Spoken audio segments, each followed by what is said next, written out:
Okay, this is our orchard. You can see over there we've got lemons. I took some snapshots of the Calamansi. The orchard really doesn't take a lot of work. Once you plant it, once we cleared the land, got all the rocks up, made the rock walls, and planted the trees. These trees we're looking at right here are Calamansi. Let me just show you about Calamansi while I'm here.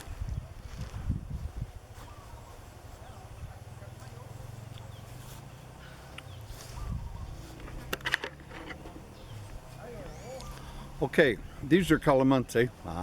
See? These babies are like flavor bombs.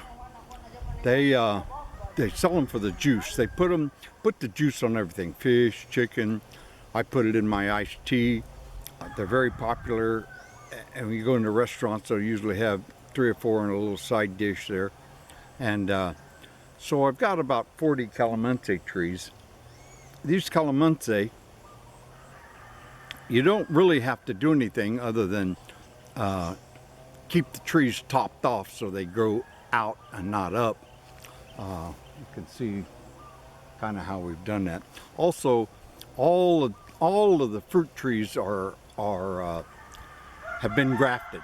You take a fast-growing tree, cut it off, and graft on whatever you want. In this case, Calamansi. The problem is that the original root plant, the original plant, will start growing up and have a separate branch all their own. You got to cut that out. It'll suck it's called suckers. They'll suck the nutrients and everything right out of the tree. So you spend time going around cutting those off and topping them and harvesting them, and that's about it. What we have here is we have avocado, we have calamansi, we have rambutan, we have mangosteen, we have sweet pomelo. Sweet pomelo is like a large, extra large grapefruit, but it's sweet. I like them. If they got a drawback, they're a little tough to peel. But also we have lanzones and lemons. We have about 4 lemons that really kick out the lemons. And these lemons are good size. So I hope I've given you information on the farm. These trees right here, I think I can get them from the Department of Agriculture for free, the seedlings, but I'm not sure. I'm going to go down this week and check. The seedling will cost you anywhere from 150 to 250 pesos each, and you know, we got, I don't know, I'd say 350, 400 trees here. So the expense of we have to keep the grass cut, which we cut every month. I got one of those, looks like a lawnmower, but it's got like a weed eater grass. It's a heavy duty 200cc grass cutter, or 150 I think. Anyway, what does it cost to run a farm here in the Philippines? Well, I would say if you're going to spend 4 or 5 million pesos, you can buy one already. All you got to do is build a house, and a house will cost you between 3 and 5 million for a modest house. There's no, as in anywhere else, there's no high limit on buying a house. But our house, 6-inch hollow block, suspended ceilings, what they call cement boards instead of sheetrock, and metal roof, metal trusses. The only wood I have in the house is the doors. So to build a house, to build this farm, buy the property, build this farm, I've got I would say 6, maybe 7 million invested, pesos that is, of course. And what does it cost to live here on a farm? Well, I would say if you're going to buy, assuming you've already bought the property, and you want to do like I'm doing, bigger or smaller or whatever, that it's going to cost you. You're going to need to have an income of about $4,000 or $5,000 a month to maintain this. Now we dedicate between $50,000 and $100,000 for construction, and you're always going to have to continue building fences, keeping the fences up. We started with wood fences, because the wood fence posts, because that's all we could afford at the time, and now we're manufacturing our own cement posts. I found on the internet that I can buy those T-posts, the metal ones like they use in the U.S. I can get those for about $5 each, but you got to buy 100 at a time. So I'll probably buy, I don't know, 500 or 600 of them, have them shipped over just to try it, to see how it works buying from Japan.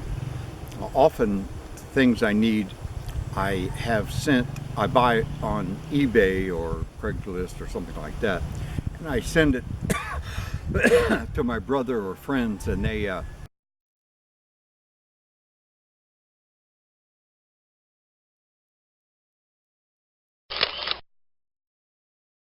pack it up in what's called a balikbayan box, which is 2 foot by 2 foot, and ship it over here.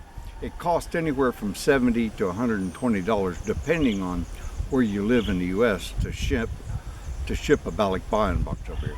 But a balikbayan box goes right through customs, right through everything, no problem. And I've never heard of anybody having their box pilfered. So this is basically my life here in the Philippines.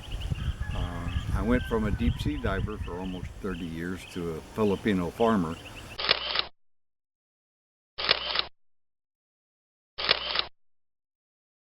And the other day, I was riding down to the ATM, and one of my helpers was going to deliver eggs on his tricycle. So I hitched a ride down there. So here I am, sitting in a tricycle, big stack of eggs next to me, and I'm driving through the beautiful provincial roads out here, and I'm thinking to myself, does it get any better than this? I mean, living in paradise. I'm selling eggs, my eggs, and I have just a wonderful life here. So I can't think of why I would ever go back to the U.S. Well, I'm never going back to the U.S. I'll go for a visit, but I'm 71 years old now, and I'll live and die here in the Philippines. So if you're considering that, good luck. You may not be sorry. If you don't have enough money, I guarantee you'll be sorry. Okay, thanks for watching. Bye. I'll get this in the mail to Bud. I forgot to go over my goat situation, but this is a small pasture we use for the goat. The big pasture over where the horse is, we usually run them there, but about once a year I bring them over here so that give the grass a chance to grow. But I don't have any problem right now with grass. Between the horse and the goats, they still don't eat up the whole pasture. I wonder if you see these trees, let me show you. You see these trees that are in a row here, and I've showed you trees throughout. These are called Falcata trees. Some people grow them strictly to harvest. They're used for plywood, and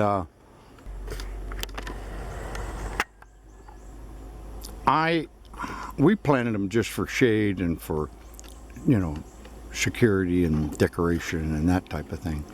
But we've planted a lot of them, and I'm glad we've got them.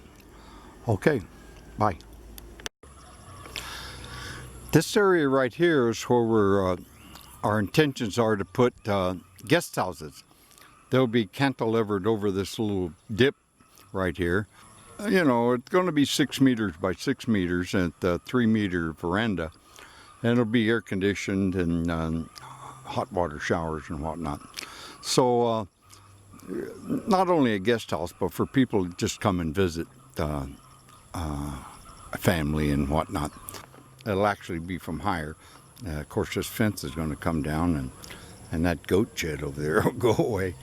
So you can see them out there plowing. They're plowing up the center furrow, which is the weeds. They're using a carabao. Actually, I see they got 2 carabaos out there.